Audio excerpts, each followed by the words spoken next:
3, go. Ho, ho, ho, ho, ho! I'm Santa, and it's been a very hectic season for me, and I'm very tired because of the pandemic. And I'm working from home, but there's good news. The World Kindness Movement, they have sent me a mail and they're going to help me spread happiness and love all over the world. You can join me. All you got to do is go out, spread happiness, share love, take pictures, stories, videos, and post them on social media. Use a hashtag, be a Santa to someone. That's right, be a Santa to someone. You don't need Santa's robes or his hat. All you need is your beautiful heart, and you and I can convert this pandemic into a kindemic. So, let's go! La la la la la, la la la la la. Hello, friends. So, if some of you have wondered that what kindness is and can kindness be actually a virtue that is teachable and you can actually get better at kindness, you are at the right place today. Right. I have somebody with me who runs an organization which has kindness in its name. So, more about that in a little bit. But first, I am Anshuman Tiwari, and this is my podcast and channel called Manage Better. Right. Where as many of you know, I bring guests and speakers and authors and consultants who connect with the theme of Manage Better in a very deep way, right? Because I believe generally that all of us can get better at what we are doing. None of us land with everything that we need in life.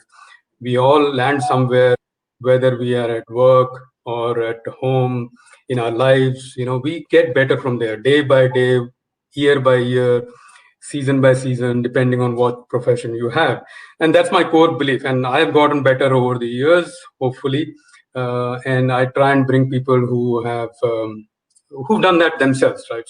So today I have such a guest for you, who, as I said, has kindness as a middle name, maybe. And before I get there, of course, those of you who are watching this on YouTube, remember to subscribe the channel so that you can get alerts on new content, and also get a look in at the previous content that I have. And of course, if you're the audio type and like podcast, this is available on Apple, Google, and Spotify. You just have to search by Manage Better with Anshuman Tiwari, and you should get to me. In any case, I will leave the links when I post this. So without further ado, I'll get into the episode today. So I bring to you Nirmala Mehandale, and I hope I got the name right, Nirmala, but you'll be kind enough to, pardon me if I didn't. But Nirmala Mehandale is the founder trustee of Kindness Unlimited and the current president of the World Kindness Movement. Yes, you heard it right. There is a World Kindness Movement, and she heads that currently. And I found this subject extremely intriguing and interesting because while all of us talk about kindness, I could not believe that somebody was trying to propagate kindness in a very professional and way across corporate. So she's a firm believer in that a kinder world is possible.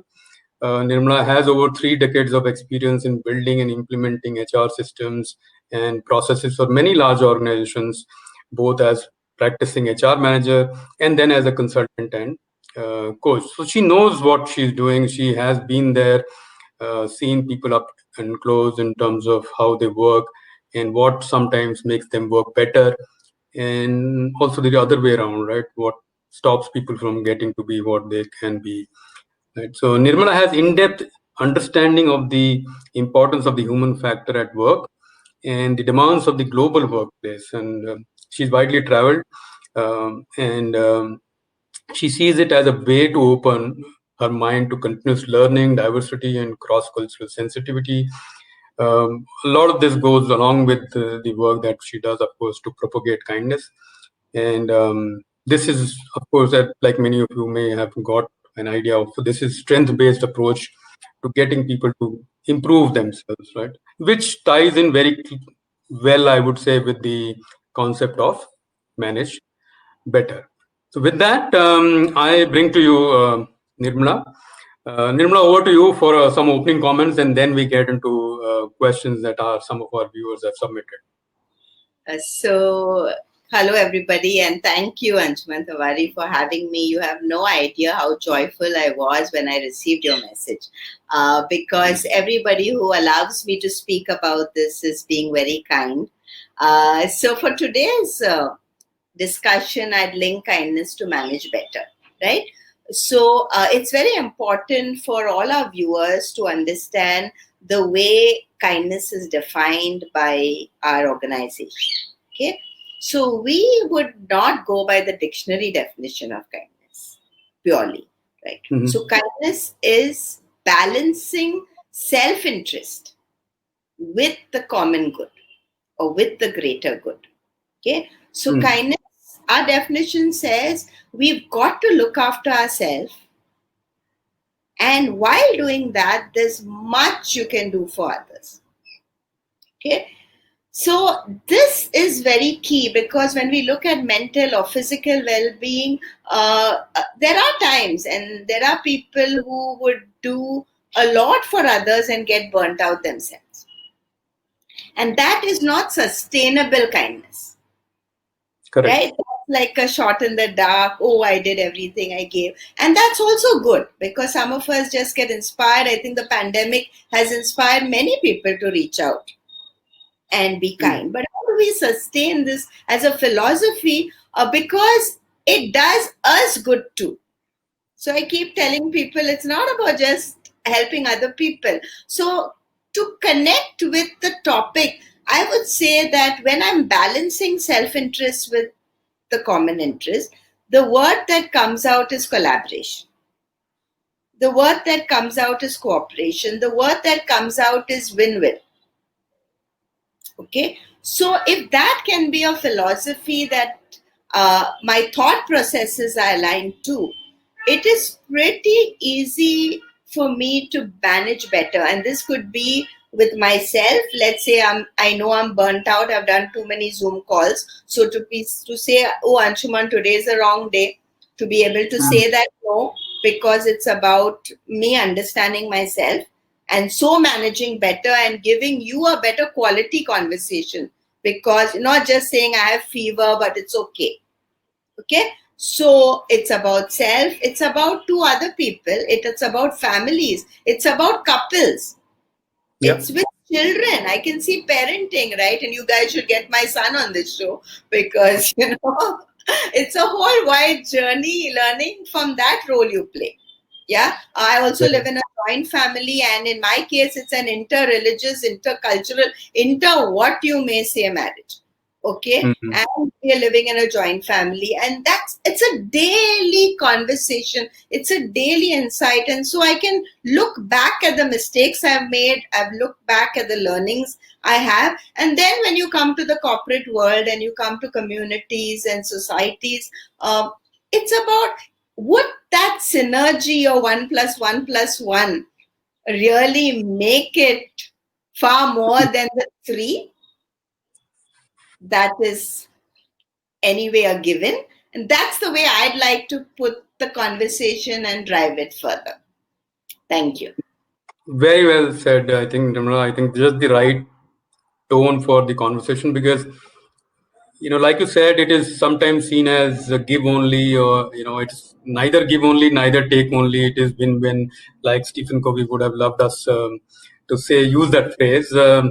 But just now to get into some of the questions that I thought I'll ask you, so that we can expand this subject, and Sure. take it to more people. Right, the whole intention of this show or the podcast and the video is that this subject deserves to be with more people, and more of us who believe in this should a realize that we are not alone, and b others can also learn this. So we'll get to that, the teachable learnability part of kindness. But question that I probably wanted to start with is that kindness is an often ignored virtue, right? People believe that if you're kind, you're that soft person who anybody can push over, and that kind of stuff, right? We know that it is not that, right? But how did you recognize that this was your calling, right? You've had a successful career, you were doing well, as a coach as well. But how do you get to this? No straight answers, I guess. Like many people, I thought to be kind was to be nice. Hmm. But that's not true. To be kind is the definition that I stumbled upon by chance, right? So it was up to that point that I was like anyone else who said, you've got to be courteous, you've got to have manners and etiquette. Everything comes actually, the genesis is about building that equation and living in some amount of cooperation with others, right? But somewhere in 2005, there's a gentleman called Mr. Kalbak who would have been 92 plus now if he were alive. Again, out of pure chance, I met. And Hmm. we would have these huge discussions on, various topics. But he was passionate about kindness, and he discovered there were many people in the world uh, that were passionate about it. And as we did this chai pe charcha kind of conversations, I drop in at his place, perfect stranger who became a dear family friend. And I realized there's so much in this philosophy because remember, I come from HR. When I jumped out of a corporate career to start my own business, I was dealing with people every single day. So I was hearing and I was able to peel the onions both for the corporate and for the individual, right? And that's when I said, this definition makes sense to me. Hmm. Now I am ready because the definition, the way I explained the definition of kindness, that's when it switched. And that's when I started observing people who were long term, they were successful in the terms of success, meaning they did what they enjoyed. And I don't put success in terms of just, our Money. traditional definition of the success, right? So many unhappy people that I meet daily with lots of money, believe me not, that I've been cured of that definition a long time ago. So how do can really this philosophy, and then I read Adam Grant's book that was Give and Take, and then Yeah. I've a big follow of Adam's work over the years. And Adam said what I was saying, but he was saying it now with hardcore research. He's someone from Wharton, and he had all these corporate exams. I said, oh my God, thank you, Adam. You've put whatever I couldn't write in so well. Yeah. Yeah. So that's when Anshuman, it started growing. Mr. Kalbag and I started this as a pure voluntary movement. Till today, believe me, it's a voluntary movement. It's a bunch of volunteers who come. The World Kindness Movement also, I've made friends. It's another voluntary movement where it's growing now. And I'm sure your viewers would be happy to know that the UN and UNESCO is serious about next year. We have our own International Day of Kindness, and they would try to keep 13 November because that was the day brought out by the World Kindness Movement. But now Yeah. they've realized that kindness is a bridge, and kindness can be a great bridge to the SDGs. Hmm. And so now there's a lot of work in that, and we are we are helping getting more declarations signed, because as you know, it's a process. It'll take another year for this, but it's a lot of youth that we're trying to drive because they are going to inherit the planet. So how is it that a kindness mindset will ultimately bring us to a better world? No, really well said. I think it's and the whole concept around World Kindness Day is how I got to know about this itself, right? So, thanks for that to start that. And then just for my viewers, SDGs are socially disadvantaged groups. So, that's where Nirmala's work is now segueing into. Uh, Moving on, Nirmala, I think, uh, so you mentioned the movement, right? The World Kindness Movement, and then in general taking this concept across. Right? It is neither for one group nor for one country, but it's a world phenomenon, right? So, tell us a little bit more about the kindness movement and how ordinary people, like me, like my friends, colleagues, and people, juniors in the rank, seniors, people who are working, not working, how can they contribute to something like this in a maybe both in a formal and both informal ways? Sure. So right now we don't have the membership model for individuals, right? So whereas Kindness Unlimited, which I had in India, anyone can follow us, like us, look at our projects, write to us, and tell us they are interested in collaborating. For example, let me give you a very simple. Our ideas are very, very simple. Sometimes I worry whether they are too simple. For Hmm. example, yesterday we started a chai and biscuit drive at Dharavi. Okay. So early morning when the labor comes out, they are delighted with a hot cup of chai. It's, slight nip in the air, and they just get it and they say for what? And they say there's some people who think you should have it, and we'll continue this drive for a couple of weeks. Okay. So now someone seeing that will say, Nirmala, what does it cost you? 100 cups? I'll say $1,000. Go ahead, do it, donate it, khatam karo, right? Hmm. Someone else said, hey, I'd like to give some soap to these guys, and some of them coming. So it's very organic, Anshuman, in the way that people just get inspired. They write to us, and when they write, we'll say, okay, this is something that we're doing right now. Jump in and help. We did a 50 days of nutrition for kids. A lot of people gave milk packets, which weren't Tetra packs. Some gave eggs, and anyone who wants to give, we find a way to be able to help them give. That means, so my job would be to do a sincerity screening and find the right distribution partners, right? In the pandemic, that's key because you have to go to the community and do the project. So I tell people, just follow us and see what we're doing and write to us, and we ultimately connect givers and receivers. Yeah, I think that's probably where I was heading to, because I'm quite sure that people after the show and after the many shows that you do, and and this movement needs to get a little popular. So people will want to reach out to you. So friends, those who are listening on the podcast or on seeing this on YouTube, reach out to Nirmala. She's on Facebook and other platforms, and the kindness movement can be reached out to. And as she said, you whatever you can contribute, right?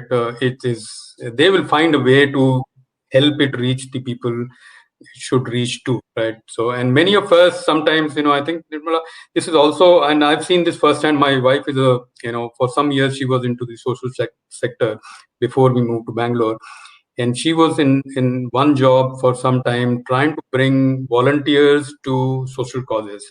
And her job was to actually screen these volunteers and see whether they were doing it for a resume value or were actually sincere. And I was fascinated by that role at that time. I said, look, I mean, are you serious? Somebody could be only doing this for resume value? And she was like, yes, people do it. But our job is to sincerely look for people. Yes, even if I have to look at 100 and only one is sincere, I'm fine. That's a good win. So moving on to our next kind of question, and you kind of brought in the difference between who can do something for this. But any specific examples, and I'm sure you have tons of stories, but any stories that you feel, it touched you or moved you to do more about kindness, and then something about that. So, Very often, as you see, we are all human, and so sometimes it's something that's also touched us personally that makes us reflect. So it's always interesting to talk about rather than someone else's story, to also share something. So once, to cut a long story short, I was traveling on work. It was the Shatabdi, Delhi to Agra. I reached there and it was already late at night. The people who were to pick me up weren't there. Okay, hmm, I've been calling them. I'm an invited guest, calling them. All the two numbers I have, no one. They're busy in a party. The noise is this thing, and I am totally, for the first time, there's some kind of fear. You hmm, know, the atmosphere around me, and I'm pretty intuitive, wasn't giving me any comfort. And on the way, I was talking to someone in the train, and he happened to be the principal of a local school in the north. So that's my communication with this person. And this person said, nice talking to you, Nirmala. We had a fantastic conversation over 3 hours. Uh, and he left. Now I'm over here, and suddenly there's a blackout. There's a total blackout on the platform. That means it's now, to add to my situation, yeah, there's darkness all around, and a lot of taxi drivers offering me a lift, but my intuition says you can sit the whole night here, but you're not going anywhere, right? So I've always listened to that voice very often more than the logic. So now that I've made up my mind that I'm going nowhere and I'm going to spend the night at the platform, I decide the best place to sit is near the ticket collector's office, right? Because he's now put a candle and he's hopefully not, that manager of the platform or whatever. So I go and I park myself with my bag over there and thinking every 45 minutes I'll call. Otherwise, I'm ready to sit here the night, right? In another 20 minutes, that man has turned around and he has realized there's darkness in the city and he doesn't even have my number to even phone and check it. So he's made this whole U-turn and he's come back to the platform searching for me. Amazing, huh? And I meet him and I don't know, I can't even explain to you, like my eyes lit up and, whatever, it was all the divine interventions. I said, God, he said, are you okay? I said, not really, because these guys haven't come to pick me up. And so he said, come, I'll drop you. And it was one of the 5-star hotels around that was a far. So, and there was that minute I said, see, the question is, I trust him. I trust he comes back. I went into the car, cut a long story short, he dropped me and he saved me of so much of misery that evening, right? So there's tons of situations like that where someone can just do for him it was possibly an hour of delay because it won't, right? But I'm sure he did that because somewhere he felt joyful, somewhere the genuine gratitude, all the blessings that I would have put on him that evening he got. Yeah, no, absolutely. I think, and then while you were narrating this, Nirmala, I was reminded of several such, may not be as difficult situations, but years ago on my first trip to the US, I remember I got on to, it was to Dallas, and I got off and it was quite late. The flight was delayed. It was quite late. I had no pickup. I was too junior to have a pickup. I had no idea where to fetch a cab. And those days, there was no mobile phones to even call anybody.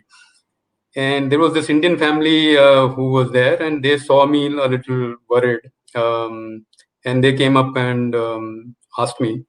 I said, "Look, I mean, I was trained to not to speak to anybody. I had been coached before going that don't speak to strangers, don't do this. Keep your bag with yourself, and sit on your bag if required." All that bit had been done.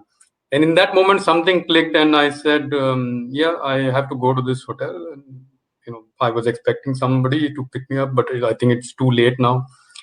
And the good part is that they were a family, so I kind of trusted a family more, and they dropped me there.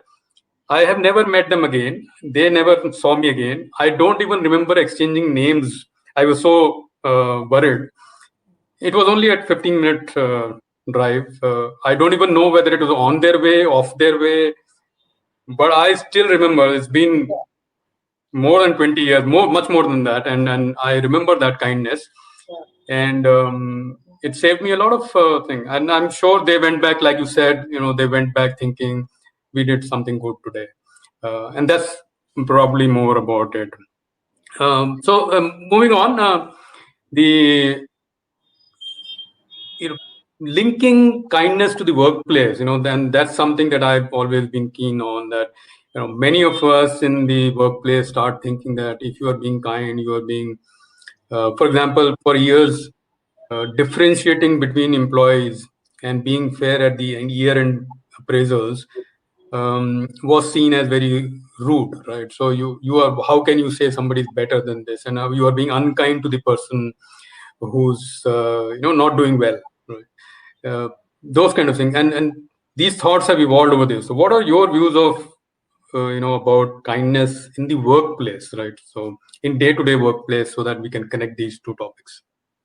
So, to try and make it crisp, maybe that's always my challenge because I can meander, is this whole thing of conscious and unconscious bias. Mm. right? Which we try to think that the corporate world has immuned us from, but it's not true.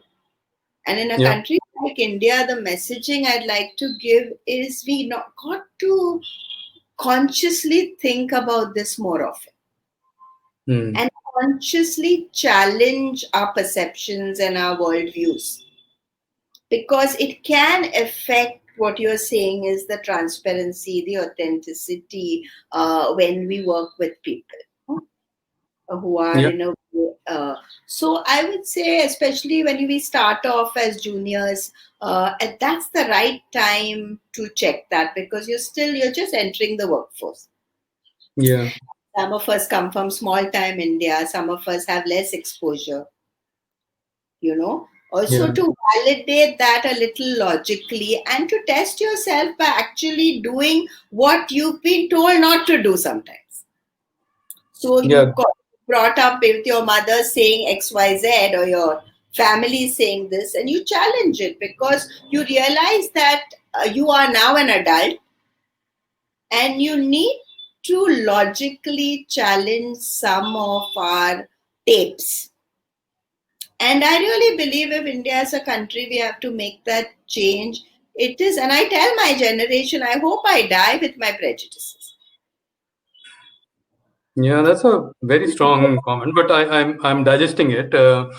Um, So I I would did. just say, Jeff, for those starting in the hierarchy, Hmm. is to check that is it affecting. I have friends who changed their names and got jobs and didn't get a job till then. Hmm. Okay, so these are serious situations that people's lives have been impacted by. Correct.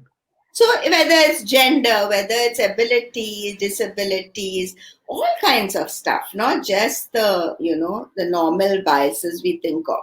There are layers and layers and layers, right? So I think it's good to look at that as a starting point in the corporate world and be conscious of it. There'll always be some part of it, and but if you go searching for bias, no, that'll prove you right. Yeah, like statistics, you can prove anything that you want to prove. Yes, Um, yes. It's but yeah, like kindness, right? I go searching for it, I get it. I'm all the mm, time getting it. And people say, how did you meet this character? And how did you know? Nobody I can see around. But I think, oh, chasma hi aisa hai ki, my eyes just, just spots this whole virus, and I call it the kindemic. It's spotting it for me.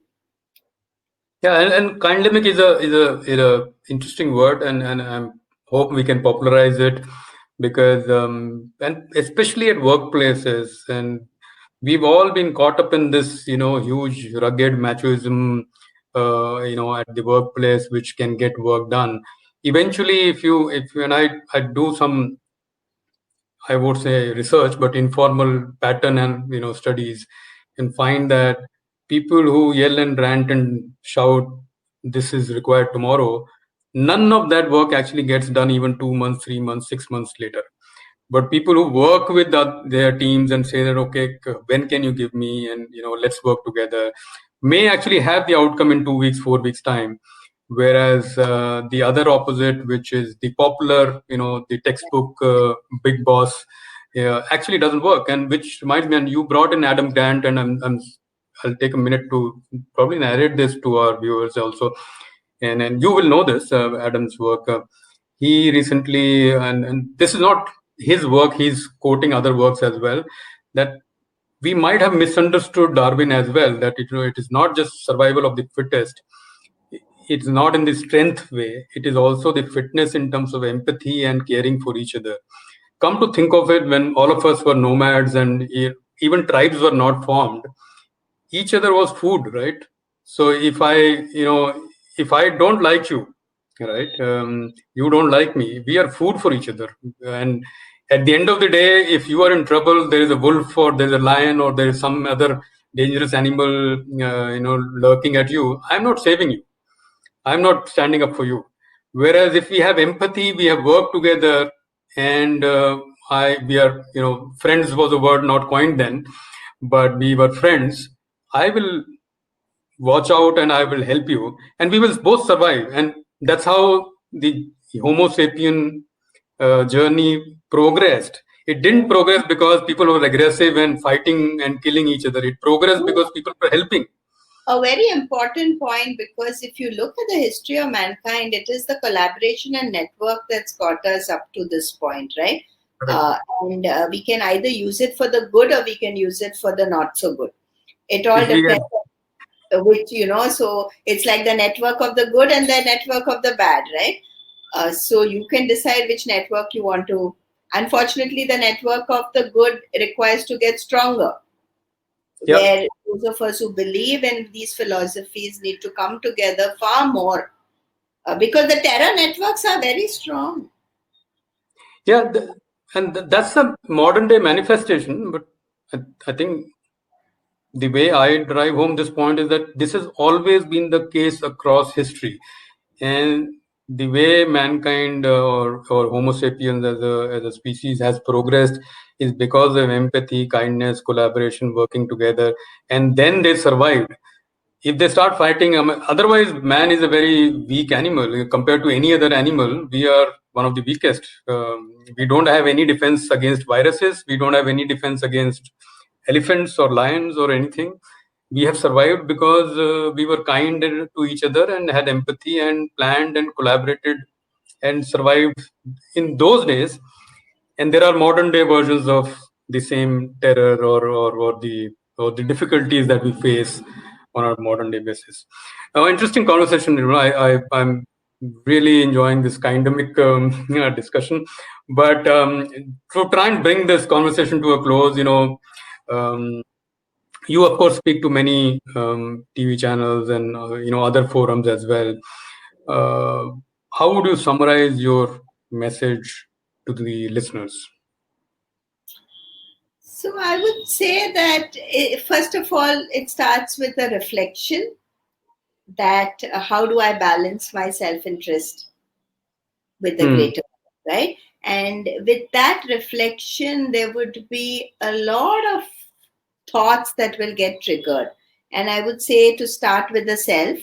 So to look at our physical well-being, which a lot of us are being challenged right now, our own mental well-being, which is again an area of challenge. To look at our families, it's best to start with self and then slowly move out, right? Look at our families. I know families who've always collaborated have done fantastically in the pandemic, because when they had no support staff coming at home, they are the ones who were readily geared up because their children helped, and the burden was not on one person. And this I can say with innumerable cases that I have seen, which families rode the wave, right? So they already, and so you create a culture far before the crisis hits you. And that's a very important point I'd like to bring out to people. Start thinking of those cultural changes. Then you go to, of course, your relationship with your children, and does aggression really work? Those are the things we have to challenge and ask ourselves. When did I get collaboration? When did I get a better outcome?